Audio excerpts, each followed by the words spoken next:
96.1 ODZ Central New York's greatest hits. Hughes Corporation, they're rocking the boat for your Friday. Good morning, I'm Keith James at 7:19, 54 in clouds. The rain seems to have stopped for now. Got some weather forecast details for you on the way, but first, it's interview time. We've had musicians, comedians, other celebrities on the air here, but never the author of a book. A book which, by the way, inspired an amazing TV series that just wrapped up on ABC this past weekend. And we've been giving away the book all week long. And now we've got the brains, the man behind the whole thing.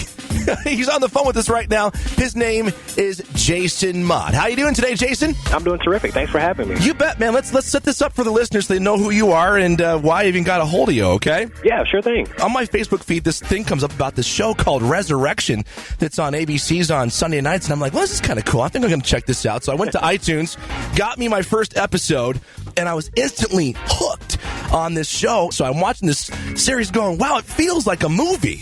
So at the end of the show, the credits, this guy's name flies by. It says, oh, yeah, Jason Mott. This is based on a book by him. And I'm like, huh. So I started typing into Google. I'm like, learning more about you. And so that's what led to this interview, man. So pretty crazy. Yeah, cool. Thanks for having me. Yeah, Resurrection is a wonderful show. They've done a great job kind of translating the book to television. I love it. Yeah. And so I went right to Barnes & Noble and got your book immediately. But then I'm sitting there staring at it on my nightstand going, hey, if I read this, it's probably going to, ruin the show for me. So I didn't read it until yesterday because, I mean, you can't interview an author without, like, binge reading his book beforehand. So now I've seen the show, I've read the book, and you talked about it being adapted. My first question is, are you happy with the adaptation, and how much involved were you with that? I'm actually very happy with the adaptation. I think they've done a terrific job of staying true to the spirit of the project, but also adding in some new elements and making it a little bit different. So they've done a great job with that. Early on in the process, we did a bunch of phone calls and meetings and talked about the direction the show could go in and things like that. But then, I had another project to work on. They had to go off and start working on the show. So we kind of parted ways. We stayed in contact pretty regularly. So I've just been kind of sitting back, watching everything unfold. And I love where they're going with that. There's quite a bit of differences, actually, from the book to the show, but I don't want to ruin it for our listeners in case they haven't seen what's going on, because I want them to, of course, go buy your book and, of course, go see the show on iTunes or wherever else they can find it.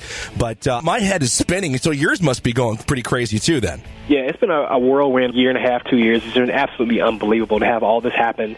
You spend all the time working on the project alone, never knowing what will happen, and then all of a sudden, it gets published, gets picked up for television, the show airs, and all in a very short amount of time. It's just totally unbelievable. Well, the first fact that I found was unbelievable to myself was the fact that this is your debut novel. Yeah, it's my very first novel. I've done a couple of poetry collections before, but this is the first novel to actually get picked up.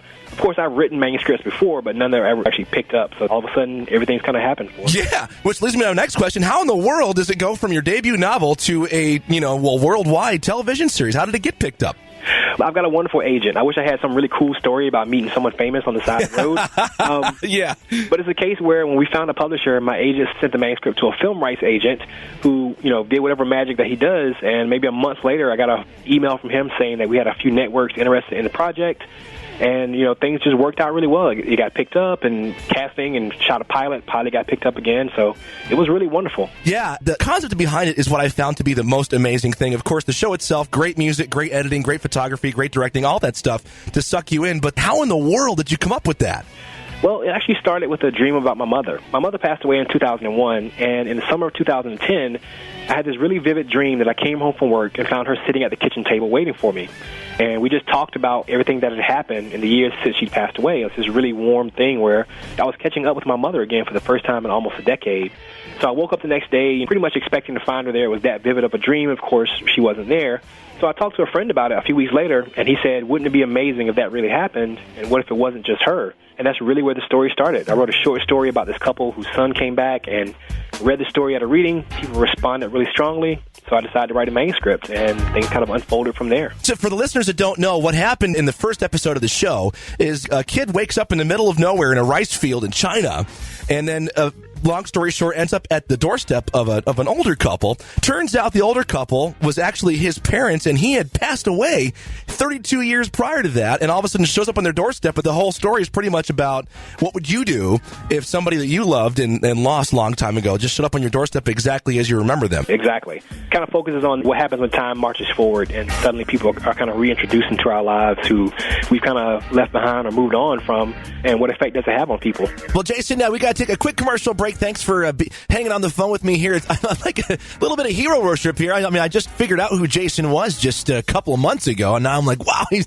actually on the phone here. But we're going to keep him on the phone lines for a couple more minutes and be back with more from him after weather forecast and Bob Seger next on 96.1. 96.1 ODC Central New York's greatest. It's free all right now. I'm Keith James at 7:38, 54 in clouds. Let's see a little sun peeking out. We're on the phone lines with celebrated author Jason Mott, who wrote the book called The Return behind the series called Resurrection by ABC. It's got the everybody who's seen it like completely bonkers beside themselves. The cool thing about books is you can go a little bit more in depth than you would with something you'd see on TV. I'm not going to go so far as to say as the book would be better than the TV series, Jason, but it's definitely it's apples and oranges, and it's a writer's gold mine. From a writing standpoint, it created a lot of really interesting conundrums. You know, I kind of think about my mother and the idea if she came back, you know, when she passed, I was about 22. I'm 35 now. So if she came back looking for that 22-year-old kid, you know, she would find something very different. So how would that play out? Right. Exactly. And one of the other questions I had about the whole story itself, too, that I forgot to ask you. I'm watching the show, and immediately my sleuthy detective kind of mind is trying to figure stuff out while everything's going on. At the end of the show, I'm like, wow, there really wasn't a whole lot of reveal as to why these people are coming back from the grave. And you're basically trying to talk more to the human side of things than you are about, like, hey, why did all this stuff happen? It's really more about our interactions then. Exactly. That one threw me for a loop because I'm sitting there trying to find the answers. I'm calling my friends. I'm going, no, this is what happened. I think this is what's going on. Oh, what happened with this? Oh, I don't know. What do you think? You know, and this whole like huge discussion was spawned from this whole idea. Awesome. So I love it. I've been inspired like crazy since early March, pal. So it's been crazy for me anyway. Great to hear. How did you even get into writing in the first place? Well, I started writing when I was like 13 or 14, you know, doing short stories here and there. And then when my mother passed, I got really serious about it. I really committed myself to the act of writing and started writing poetry and fiction on a regular basis and went to school for it. I got a bachelor's degree in fiction and a graduate degree in poetry and just kind of stayed busy. So I've been really passionate about it for a long time. Have you had a dream of being an author, or did it just kind of like life chose that for you? I never really thought it could happen, but it's something I've definitely always wanted to have happen. So the fact that things played out the way they have is just wonderful. How has your life changed since the show aired? I'm busier now than I've ever been. That's what's probably the biggest thing about it. A lot more work to do, a lot more travel to do. But it also hasn't changed very much. I still live in the same house in the same town that I've always lived in. We've got the same group of friends. So it's changed, but it also has not changed very much either. Speaking of town, you come from a small town. Yes, a very small town, a town called Bolton, North Carolina. About 700 people. Really, really small town in southeastern North Carolina. And that's the exact same feel for the book and for the show, too. With small towns, you know, you've got just roots that run really deep, and it's fun to kind of play on those and stress those and see what happens with characters in those types of situations. Like we said before, it's just totally human. I always want to kind of focus on the human aspect of storytelling. No matter what the story is about, it's always going to be about the people and their interactions. You've got all these different aspects woven into your story. It's mind-boggling to even put it into words, really, for me anyway. Cool, yeah, thank you. It was definitely a big project. My editor and whatnot helped me make it a lot better. Yeah. But it's been a challenge. It's been fun, though. So where can we find your book, Jason? It's available at booksellers everywhere, Barnes & Nobles, Amazon, independent booksellers. If you go to my website, jasonmottauthor.com, you can find links there to whatever kind of venue you choose to buy it through. So it's available pretty much everywhere. Cool, man. Well, what do you got in the back burner? Anything else coming up after this? Yeah, actually, I've got a novel coming out this fall. It's called The Wonder of All Things, about a father and daughter in which the daughter is very special, I'll say, and the world finds out about it. So it's actually due out this fall. You probably have zero spare time now that this whole thing has erupted for you, but what do you do in your spare time if you got it? I'm a huge motorsports fan, so I like to go to races and things like that. Oh, really? But I don't get much time to do it, but whenever I can, I'll definitely try to catch one. Yeah, I was going to say, that's usually the races are on Sundays, and so is this show. I mean, at least it used to be until the finale aired, so that leads me to my final question, I think. Do you think there's going to be a season 2? We're all waiting to hear. Fingers crossed. We should hear something between now and May 13th. We're all just kind of cross fingers and holding breaths and waiting to see what happens. Well, don't hold it too much because we want to hear some more from you, okay? Awesome. Thank you. Will do. Jason Mott, the author of the book Returned that spawned the series Resurrection. We're looking forward to hearing what you got up your sleeve, man, and for more what's happening with the show and stuff, too. Okay, man? Yeah, definitely. Thank you very much for having me. Hey, thanks for staying on. All right, have a good one. You too, man. Well, we've got an extra book hanging around here. It's a Friday, and of course, we just had the interview, and I'd be remiss if I didn't give away another book. So we've got a returned copy here in my hand right now. Here it is.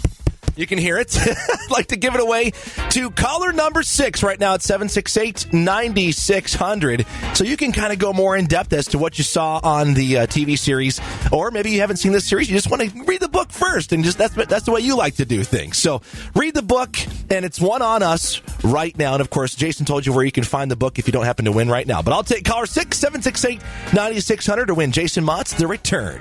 Weather and Elton John when we return on 96.1.